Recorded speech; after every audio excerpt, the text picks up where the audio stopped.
artinya di bawah kakinya sebuah huruf itu berbahaya sekali. Seperti ini Scooby, jika mata membuat engkau berdosa, cungkilah. Engkau tidak pernah berdosa dengan matamu, Scooby? Oh, enggak lah. Sering Engkau kali. tidak, Scooby, engkau tidak pernah lihat cowok ganteng itu, aduh, ganteng banget ya, seperti itu. Hah? Tergantung suami orang lagi yang mau. Kacau itu. Engkau tidak pernah lagi merasa sesuatu yang aneh di dalam dirimu? Jika tanganmu membuat engkau Yang berdosa, potonglah. Bagaimana? Nah, kita pakai paralelisme verbal. Artinya, engkau menafsirkan secara harafiah kata ini. Diparalelkan dengan tanganmu. Ayo, Scooby.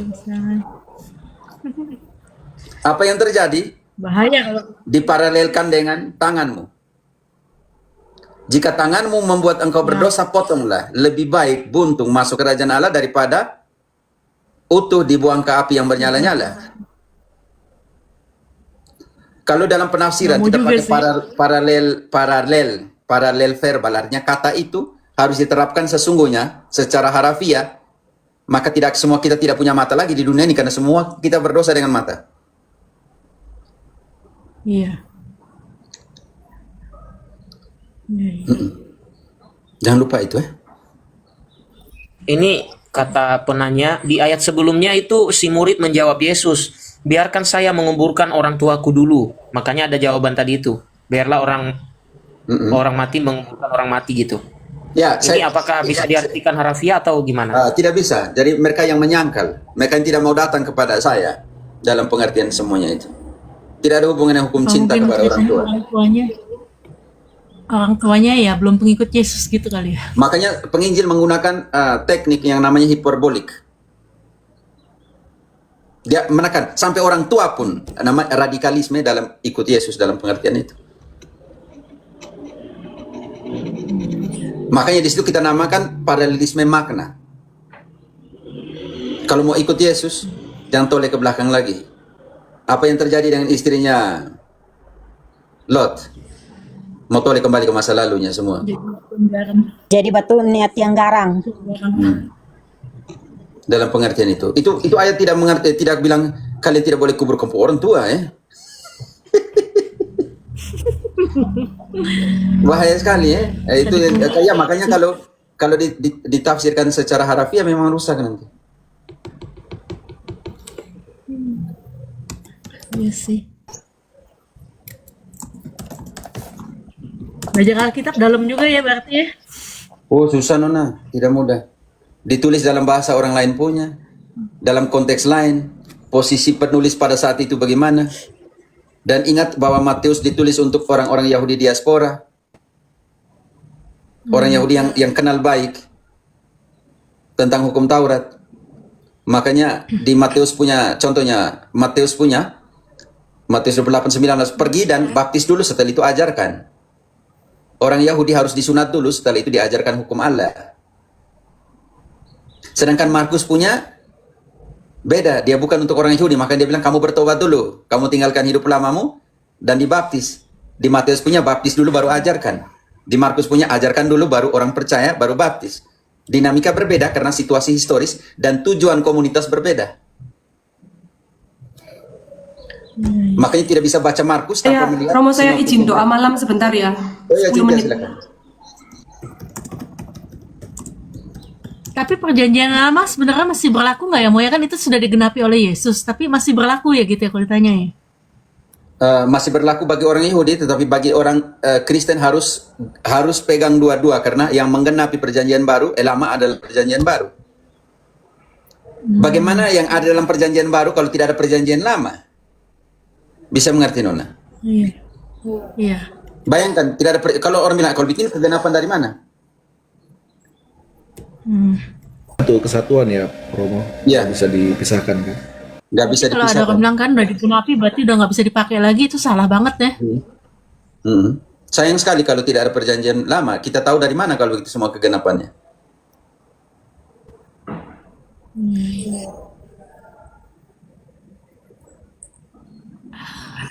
Oke, Romo, aku udah paham. Salve, Romo. Salve. Saya cuma mau tanya Romo. pastor paroki itu termasuk magisterium tidak, Romo? Itu menjadi perdebatan di antara kami-kami juga yang Katolik ini. Pater, tolong jelaskan, Pater.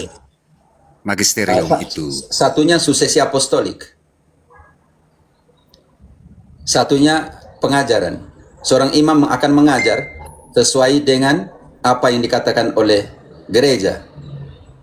Karena itu ketika seorang imam melenceng, maka uskup akan panggil dia. Karena wewenang untuk menegur ada di uskup. Iya.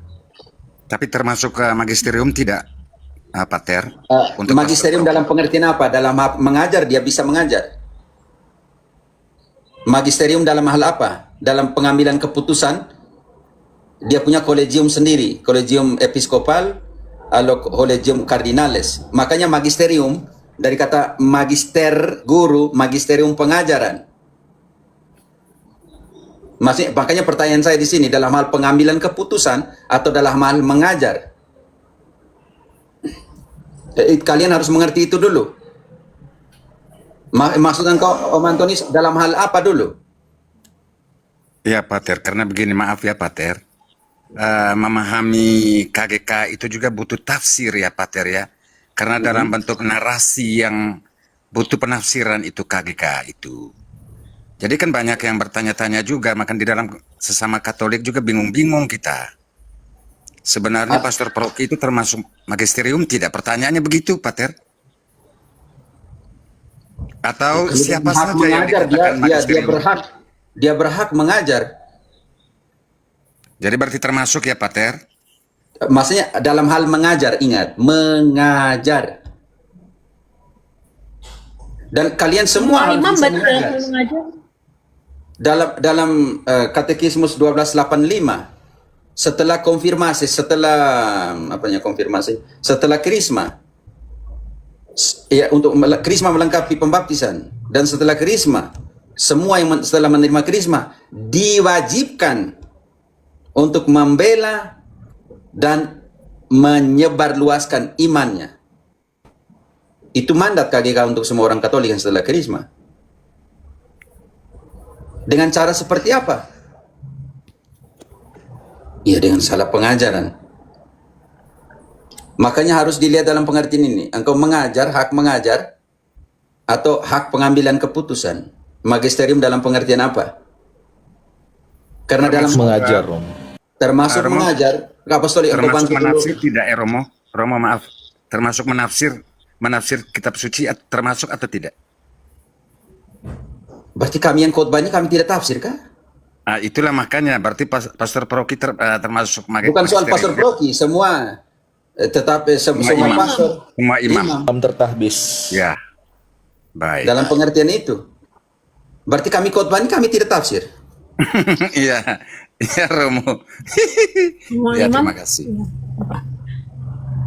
Banyak awam yang hebat kok, yang belajar hermeneutik.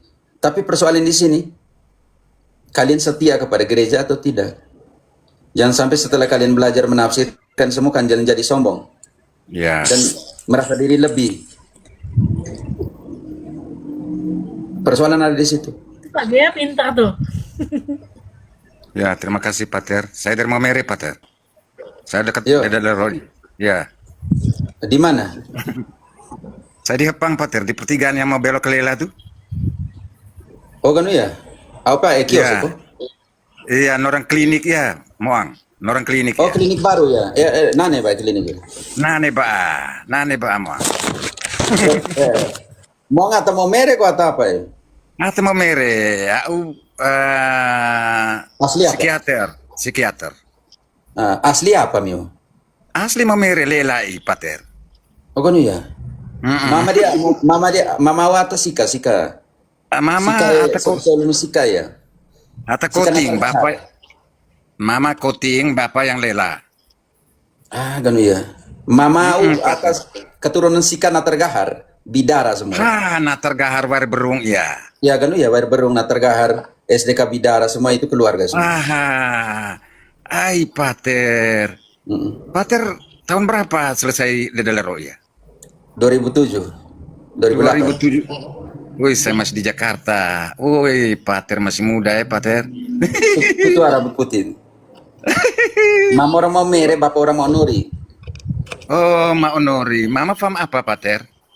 Kami orang kalau nenek Mada Timu. Paham apa ya, Pater? Parera kok? Tidak, Mada Timu. Oh, Mada Dasese. Timu. Ya. Oke, Mada Pater. Timu. Mantap, Pater. Selama mau naik di room tapi aku meangge. Jebe Timu Mada. Demen, Pater. Timu Demen. dengan Jebe. Nenek. Ya. Iya, Pater. Nama Magdalena Timu, oke. Ya, Kalau ya. opa keturunan Hokor, Menis. Oh, hokor bola. Ya. Begitu. Tapi Iya. pasien banyak itu di hokor tuh, ODGJ itu. Ya, minum moke terlalu banyak mungkin sana. Demen.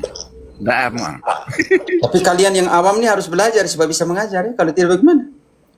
Tetapi harus selalu ingat siapa yang mengajarkan itu kepadamu. Makanya Saya di baru sini- mau ikut KEP, Pater, karena di Jakarta menyelenggarakan online ya. Kursus evangelis pribadi. evangelisasi Dapat sertifikat, Pater.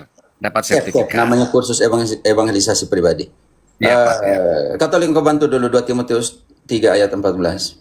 Ingat siapa yang mengajarkan itu kepadamu. Kebenaran itu diajarkan oleh siapa dan kau harus ingat siapa yang ajarkan itu. Ini yang kita omong tentang magisterium di sini. Baik, Pater.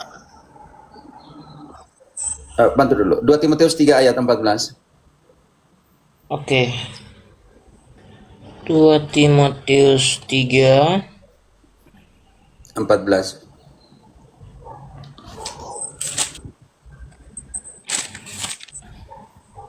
ayat 14. Namun, hendaklah engkau tetap berpegang pada kebenaran yang telah engkau terima dan yakini, dengan selalu mengingat orang yang telah mengajarkannya kepadamu. Jangan lupa siapa yang ajarkan itu. Maka kita omong tentang magister. Magisterium di situ. Dengan ingat selalu siapa yang mengajarkan itu kepadamu. Di sini penting sekali. Matius 9 ayat 36. Domba-domba kita, Yesus bilang, sedih hati Yesus ketika melihat orang-orang itu seperti domba tanpa gembala. Dan tugas utama gembala nanti ayat 35. 9 ayat 36 dulu. Melihat orang banyak itu, Oke, silakan.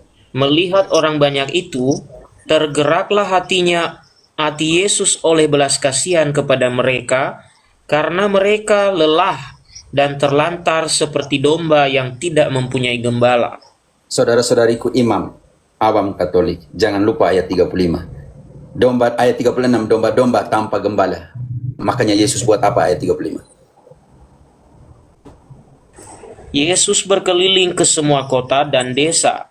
Ia mengajar dalam rumah-rumah ibadat mereka dan memberitakan Injil kerajaan serta menyembuhkan orang-orang dari segala penyakit dan kelemahan.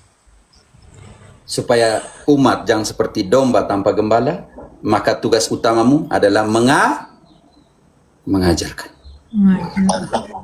Ajarkan. Karena itu, Yesus mandat sebelum kenaikannya ke surga, mandat untuk kita semua.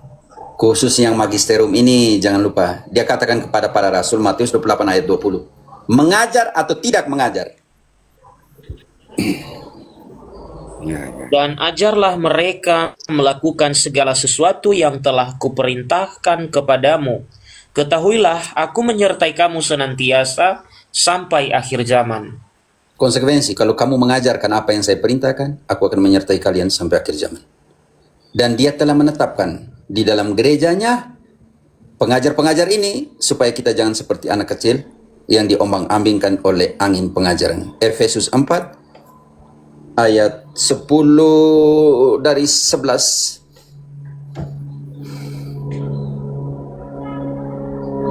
Efesus 4 ayat 11 lah dari 11. Dialah yang memberikan baik rasul-rasul maupun nabi-nabi, baik pemberita-pemberita Injil maupun gembala-gembala dan pengajar-pengajar Untuk apa? memperlengkapi Ingat, untuk orang-orang apa? kudus untuk memperlengkapi orang-orang kudus bagi pekerjaan pelayanan bagi pembangunan tubuh Kristus. Bagi pembangunan gereja. Tapi persoalan, teman-teman, di Protestan tidak ada orang kudus. Gembala, pengajar, itu memperlengkapi pekerjaan orang kudus. Tetapi di sebelah tidak ada orang kudus. Bagaimana memperlengkapi pekerjaan orang kudus? Ini jadi persoalan besar. Mereka memperlengkapi perpuluhan, Romo. Memperlengkapi apa? Pekerjaan orang kudus atau memperlengkapi apa? Yang kita yang mengajar ini memperlengkapi Tapi perut sendiri. pekerjaan dan pelayanan orang kudus. Lanjut sedikit lagi ya. Untuk apa? Sangat jelas. Untuk memperlengkapi pekerjaan dan pelayanan orang kudus. Lanjut ayatnya. Sampai kita semua telah mencapai kesatuan iman dan pengetahuan yang benar tentang anak Allah, kedewasaan penuh, dan tingkat pertumbuhan yang sesuai dengan kepenuhan Kristus. Lanjut. Sehingga kita bukan lagi anak-anak yang diombang-ambingkan oleh berbagai angin pengajaran, oleh permainan palsu manusia dalam kelicikan mereka yang menyesatkan. Tolong Romo-Romo. Saudara-saudaraku imam. Supaya Romo, domba berikutnya jangan saya bantu cari- baca Romo. Sudah kembali Oke. Romo. Oke, mantap. Supaya umat jangan cari jajan sana sini, mengajarlah baik-baik. Mengajarlah yang benar seperti mandatnya Ya itu kalau Yesus. definisinya gitu berarti tanpa ujung ya. Tidak akan Romo, rugi. satu lagi Romo. Apa artinya pemberkatan Romo pada waktu kita misa kudus itu ya? Pergilah kamu diutus. Apa artinya itu Romo? Romo tolong jelasin. Diutus untuk apa? Ini pertanyaan juga. Ah itu. Karena Oke. pemberkatan terakhir itu Sekarang, kan, ya. oke. Sekarang kita punya 5 dimensi gereja. Cynthia apa nih? Saya sudah gemuk, jangan kasih gemuk lagi. Dudu itu Romo, dudu. Dudu. Udah pikir kau tarik sampai pipi kasih gemuk. Cukup sudah 84 kilo nih. Sudah naik. Oke, pergilah kita diutus. Pertanyaan sekarang. Itu dalam liturgi. Liturgi itu salah satu dari Cynthia, engkau bantu dulu. Jangan dulu. Dagia, engkau masih di situ Dagia? Kita selesaikan dulu. Masih. Ayat 16-nya, tutup dengan ayat 16. Tadi Efesus ya Romo ya. 4 sekarang langsung ke 16. Oke. Saya sempat tutup tadi Om. Efesus 4. Cynthia, siapkan kisah para rasul 2 dari 42-nya. Oke. Oke, saya lanjutkan ya Romo. Mm. Mulai dari Langsung 4:16 15 berarti ya. 15:16. 16-nya ya. Yuk. Sebaliknya, dengan teguh berpegang kepada kebenaran di dalam kasih, kita bertumbuh di dalam segala hal ke arah Dia, Kristus yang adalah kepala. Dari Dialah seluruh tubuh yang rapi tersusun dan diikat menjadi satu oleh semua sendi yang menopangnya, menerima pertumbuhannya sesuai dengan kadar pekerjaan tiap-tiap anggota dan membangun dirinya dalam kasih. Dan tiap-tiap anggota memberikan partisipasinya sesuai dengan kadar kemampuan kalian. Antonius, bisa mengerti itu? Bisa Pater. Apakah Makanya- ini termasuk imamat umum kayak itu Pater? Iya, kamu masuk, makanya di Baik. situ namanya berikanlah partisipasimu sesuai dengan kadar kemampuan yang kalian Amin. terima dari Tuhan. Baik. Kalau Apakah suami Romo? yang baik, jadi suami yang baik. Pengajar yang baik, jadi pengajar yang baik. Istri yang harus mendidik anaknya, didiklah anaknya baik-baik. Apa enggak Ini Romo? jangan lupa itu. Oke. Dan ingat, kebenaran dalam kasih dan kebenaran ini siapa yang harus mengajarkan? 1 Timotius 3 ayat 15. Kita tutup dengan itu dulu. Siapa yang harus mengajarkan kebenaran itu? Cynthia atau Regia, kalau siapa lebih cepat silakan. 1 Timotius 3:14. 15. Semuanya 15. 15. Jadi jika aku terlambat, sudahlah engkau tahu bagaimana orang harus hidup sebagai keluarga Allah, yakni gereja dari Allah yang hidup, tiang penopang dan dasar kebenaran. Tiang penopang dan dasar kebenaran. Jangan keluar dari pengajaran gereja, karena gereja adalah tiang penopang dan dasar kebenaran. Jangan keluar dari pengajaran gereja, karena gerejalah yang bertanggung jawab untuk meneruskan pelbagai hikmat, kebijaksanaan, nubuat diteruskan oleh gereja. Bukan tadi malam main bilang Roh Kudus bisik saya untuk bangun gereja, untuk bernubuat. Tidak, diteruskan oleh gereja. Efesus 3 ayat 10.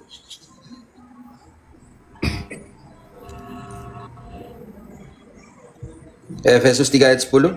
Teman-teman lagi setengah jam ya, karena saya harus keluar. Tetapi engkau telah mengikuti ajaranku, cara hidupku. Efesus, bukan pendirianku, 1 Timoteus 3 ayat 10. Efesus. Yang kau baca tuh 1 Timoteus 3 ayat 10 tega. Efesus. Efesus 3 ayat yang ke-10. Supaya sekarang oleh gereja diberitahukan pelbagai ragam hikmat Allah kepada pemerintah-pemerintah dan penguasa-penguasa di surga. Pelbagai hikmat, nubuat diteruskan oleh siapa? Gereja yang mana? Efesus 2 ayat 20 menjelaskan yang mana? Efesus 2 ayat 20, gereja yang mana? Yang ini. Efesus 2 ayat yang ke-10. 20. Ayat 20.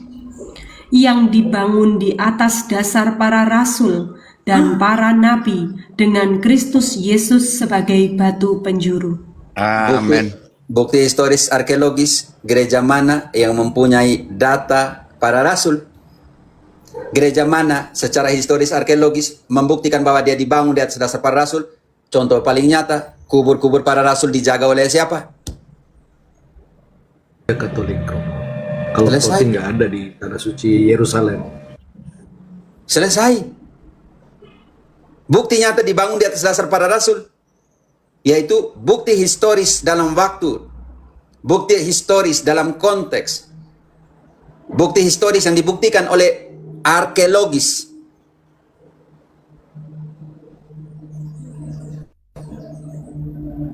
Selesai di situ dulu. Jadi di dalam gerejanya dia menentukan siapa yang jadi pengajar. Kita akhiri dengan pengajar ini penting sekali.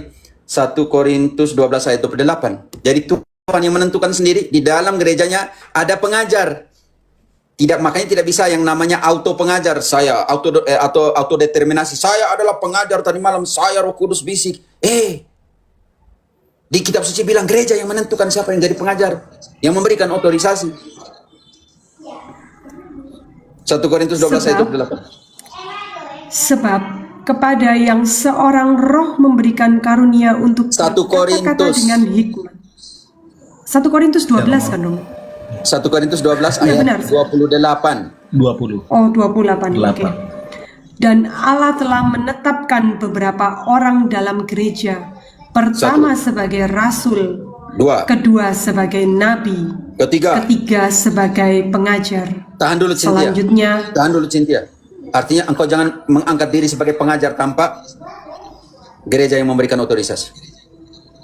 Kalau uskup bilang, Roma Patris, Herodae, Panik Nenuk, Pater Marcel, Romo Jerry, jangan mengajar lagi. Kami tidak akan mengajar lagi. Dan yang ingat, 3 hal pertama. Pertama rasul, kedua nabi, ketiga pengajar. Lalu yang berikutnya, gereja yang menentukan siapa-siapa yang punya karunia. Cynthia. selanjutnya mereka yang mendapat karunia untuk mengadakan mujizat, untuk menyembuhkan, untuk melayani, untuk memimpin, dan untuk berkata-kata dalam bahasa roh. Untuk menyembuhkan harus dapat otorisasi dari gereja. Untuk memimpin sebuah sekolah, ke sebuah paroki harus ada nombramiento, artinya otorisasi, surat mandat dari uskup. Iya. Iya. Kalau tidak memang rusak. Ketidaksetiaan adalah akar dari semua perpecahan. Oke, kita tutup karena itu panjang, karena belum sentuh 2 Petrus tentang pengajar-pengajar palsu dan semua itu guru-guru palsu. Jangan masuk ke sana dulu. Sekarang pertanyaanmu tadi, kita ini buat apa ketika imam bilang pulanglah, kita diutus. Utus. Maka di situ kita akan menyentuh 5 dimensi gereja. 5 dimensi pertama, Cynthia, yang engkau sentuh itu ada dimensi liturgis. Karena di dalam Ekaristi, Jadi dimensi liturgis. Cynthia, dimensi pertama, Kisah 2:42. Ada 3 dimensi di dalam Kisah 2 ayat 42. 2 ayat 42. Mereka bertekun dalam pengajaran rasul-rasul dan Tahan dulu. dalam persekutuan. Jangan dulu persekutuan. Bertekun dalam pengajaran para rasul. Dimensi pertama yang namanya dimensi kerikma. Pewartaan. Untuk mewartakan, engkau harus terima apa? Terima perintahnya Yesus. Kisah 1 ayat, pulang kembali. Untuk mewartakan, yang pertama engkau harus terima apa? Satunya. Kisah 1 ayat 2, engkau harus terima apa? 1 ayat yang kedua. Sampai pada hari ia terangkat. Sebelum itu ia telah memberi perintahnya oleh Roh Kudus kepada rasul-rasul yang dipilihnya. Kenapa orang gereja perdana bertekun dalam pengajaran para rasul? Karena para rasul lah yang menerima perintah-perintah itu. Kerikma dimulai dengan menerima perintah. Apa yang dikerikmakan? Apa yang diwartakan? Ya semua perintah Yesus. Bagaimana buktinya bahwa kalau kita terima perintah langsung dari Yesus? Karena ada suksesi apostolik. Yang kuterima adalah yang kuteruskan. Karena itu para rasul meneruskan apa yang diterima. 1 Korintus 11 ayat 23 bagian pertama.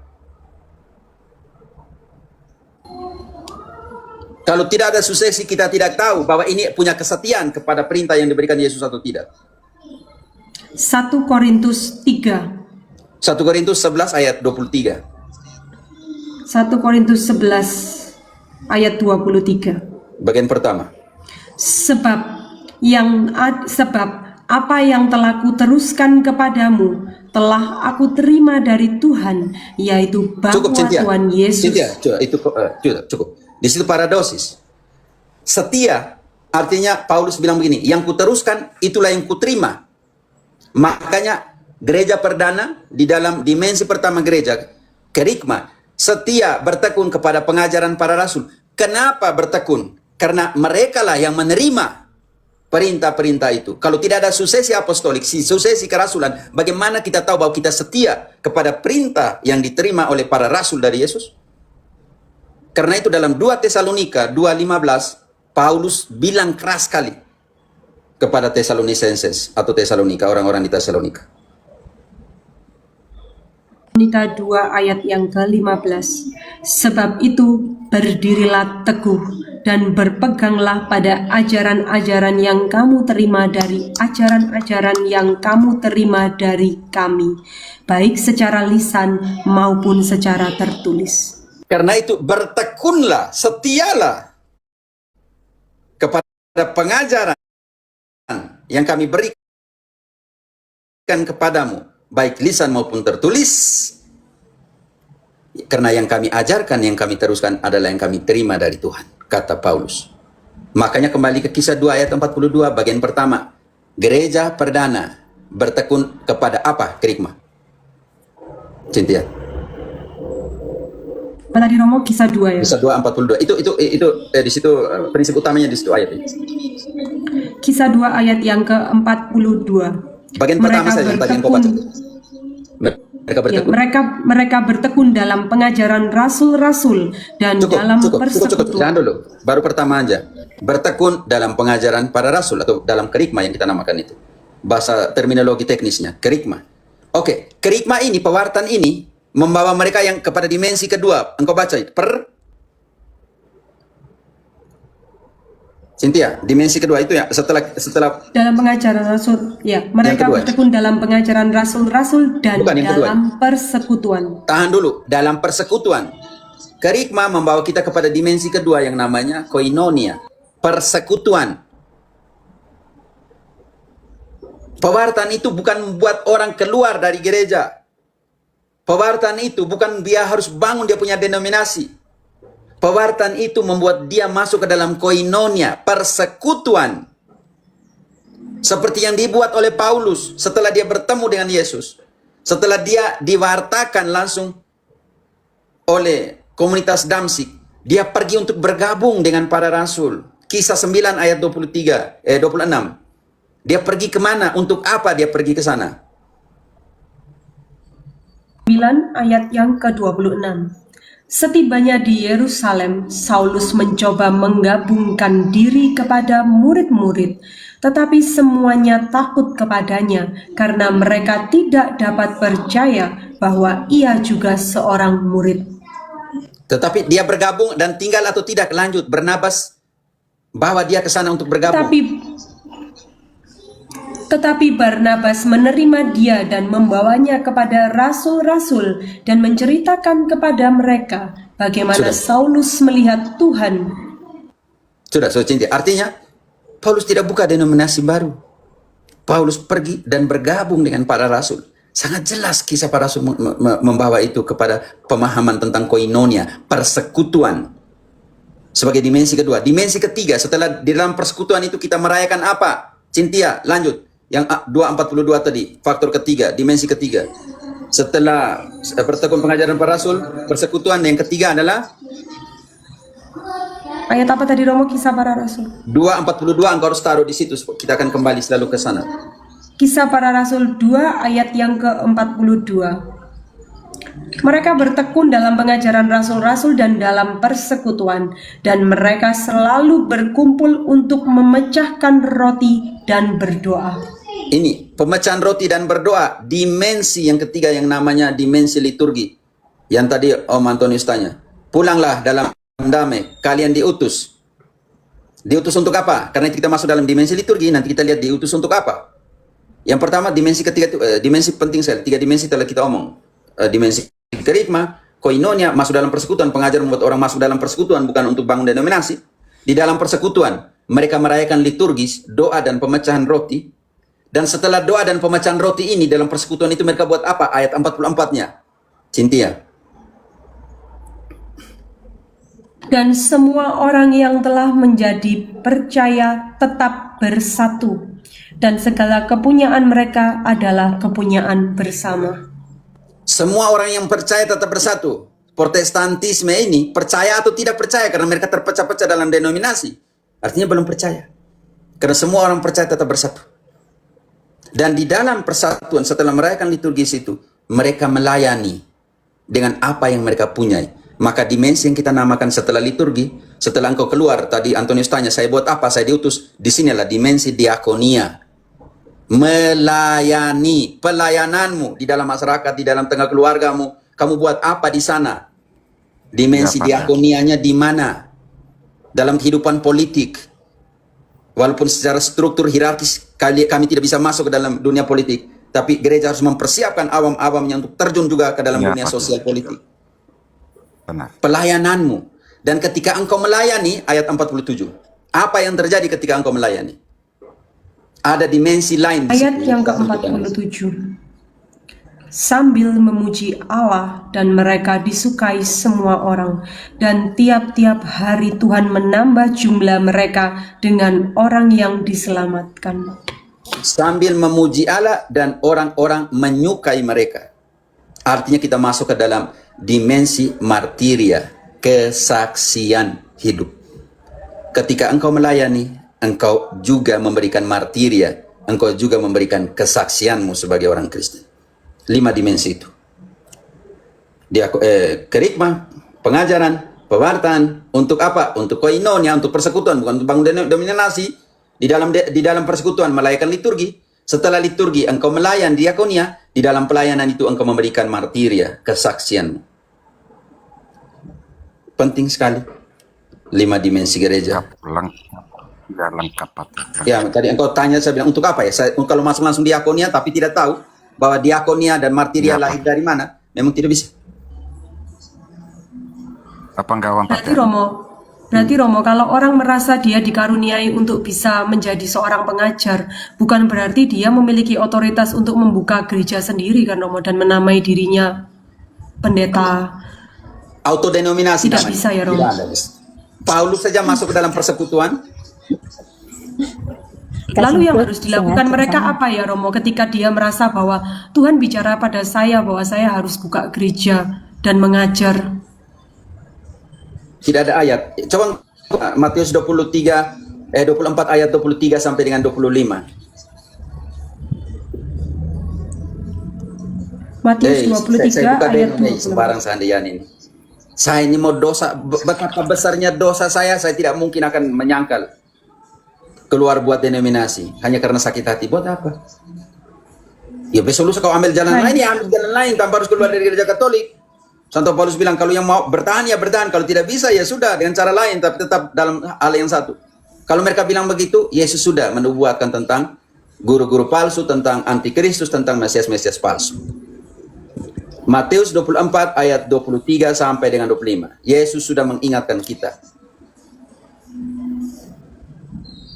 Pada waktu itu jika orang berkata kepadamu, lihat, Mesias ada di sini atau Mesias ada di sana, jangan kamu percaya, sebab Mesias-Mesias palsu dan nabi-nabi palsu akan muncul dan mereka mengadakan tanda-tanda yang dahsyat dan mujizat-mujizat, sehingga sekiranya mungkin mereka menyesatkan orang-orang pilihan juga. 25-nya. Ingatlah itu. Camkanlah, aku sudah mengatakannya terlebih dahulu kepadamu. Kategori Yesus telah memberikan kategori, mereka buat tanda-tanda mujizat, tetapi mereka menyesatkan dalam pengajaran mereka. Karena itu Santo Petrus keras di dalam 2 Petrus 2 ayat 1 selanjutnya. Santo Petrus keras sekali dengan guru-guru palsu. Terus 2 ayat berapa? Kita 10 ya? 2 Petrus 2 mulai dari ayat 1. Sebagaimana nabi-nabi palsu dahulu tampil di tengah-tengah umat Allah, demikian pula di antara kamu akan ada guru-guru palsu. Mereka akan memasukkan pengajaran-pengajaran sesat yang membinasakan. Bahkan mereka akan menyangkal penguasa yang telah menebus mereka, dan dengan jalan demikian segera mendatangkan kebinasaan atas diri mereka. Lanjut. Banyak orang yang akan mengikuti cara hidup mereka Banyak yang orang dikuasai ikut mereka. hawa nafsu. Banyak orang ikut mereka. Baca kembali ayat itu. Banyak orang akan mengikuti cara hidup mereka yang dikuasai hawa nafsu, dan karena mereka jalan kebenaran akan dihujat. Dan karena serakahnya guru-guru palsu itu akan berusaha mencari untung dari kamu dengan cerita-cerita isapan jempol mereka. Tetapi untuk perbuatan mereka itu hukuman telah lama tersedia dan kebinasaan tidak akan tertunda. Sebab jikalau Allah Cukup. sebab Cukup. Cynthia, cukup. Masih kalau mau lanjut panjang sekali sampai di bawah. Tapi saya mau katakan bahwa hati-hati. Karena keselamatan mulai dengan apa yang diajarkan. 1 Timotius 4 ayat 16. Teman-teman, ingat itu baik-baik. Keselamatan kita mulai dengan apa yang diajarkan. 1 Timotius 4 ayat 16. awasilah dirimu sendiri dan awasilah ajaranmu. Bertekunlah dalam semuanya itu, karena dengan berbuat demikian engkau akan menyelamatkan dirimu dan semua orang yang mendengar engkau. Hati-hati itu. Roma 16, 17, 18. Paulus marah dengan orang-orang di Roma yang mulai ikut ajaran-ajaran palsu. Tidak sesuai dengan yang diajarkan oleh para rasul. Dan orang-orang yang mengajarkan itu bukan setia kepada Kristus, melainkan karena apa? Tetapi aku menasihatkan kamu, saudara-saudara, supaya kamu waspada terhadap mereka yang bertentangan dengan pengajaran yang telah kamu terima, menimbulkan perpecahan. Pengajaran yang tidak sesuai dengan rasul-rasul ajar menimbulkan perpecahan. Baca kembali ayatnya. Tetapi aku menasihatkan kamu, saudara-saudara, supaya kamu waspada terhadap mereka yang bertentangan dengan pengajaran yang telah kamu terima, menimbulkan perpecahan dan godaan. Sebab itu hindarilah mereka. Sebab itu hindarilah mereka. Ingat, yang membuat perpecahan itu ada di pengajaran. Doktrin. Seperti ini, double predestinasi. Sola fide, sola gratia, sola scriptura, solus Christus. Di mana di kitab suci omong seperti itu? Satu bilang kembali ke hari Sabat, sedangkan Yesus meniadakan hari Sabat. Satu bilang unisitarian, satu Mormon datang, satu saksi Yehova. Itulah pengajaran-pengajaran yang membuat perpecahan di dalam tubuh Kristus. Dan alasan mereka melakukan pengajaran-pengajaran yang membuat orang pecah itu, alasannya ada di ayat 18. Sebab orang-orang demikian tidak melayani Kristus Tuhan kita, tetapi melayani perut mereka sendiri. Dan dengan kata-kata mereka yang muluk-muluk dan bahasa mereka yang manis, mereka menipu orang-orang yang tulus hatinya. Kena deh aku. Oke teman-teman, saya pamit ya, minta maaf maaf. Nanti waktu di terminal baru kita omong. Oke. Tidak bisa selesai. Terima kasih banyak Pater. Berkat Allah. Romo, makasih banyak Romo. Romo berkati. ya. Ya, pertolongan kita nama Tuhan yang Berkati menjadikan Tuhan. langit dan bumi dan oleh penumpang tangan kita semua diberkati oleh Allah yang Maha Kuasa, Bapa, Putra dan Roh Kudus. Amin. Teman-teman Katolik tolong, dan teman-teman Protestan, terimalah mereka, layani mereka kalau mereka tanya dengan sukacita, dengan penuh kesabaran. Oke? Ya. Jangan marah, karena mereka juga doktrin yang mereka terima itu seperti itu. Kerasnya doktrin yang mereka terima seperti itu. Sekarang kita mau kosongkan mereka punya kepala, itu agak susah. Jadi tolong lebih sabar, lebih tabah. Oke? Terima kasih. Baik Pater. Semuanya. Terima kasih Thank Romo. you Romo. Berkati Muchas selalu ya Romo Muchas pelayanannya. gracias untuk semua. Nah, Dia makasih juga ya udah jelasin. Ingat ya, 5 dimensi gereja ya. Sampai jumpa. Terima Dekia, terima kasih. Cintia, terima kasih semua ya. Oke. Terima kasih.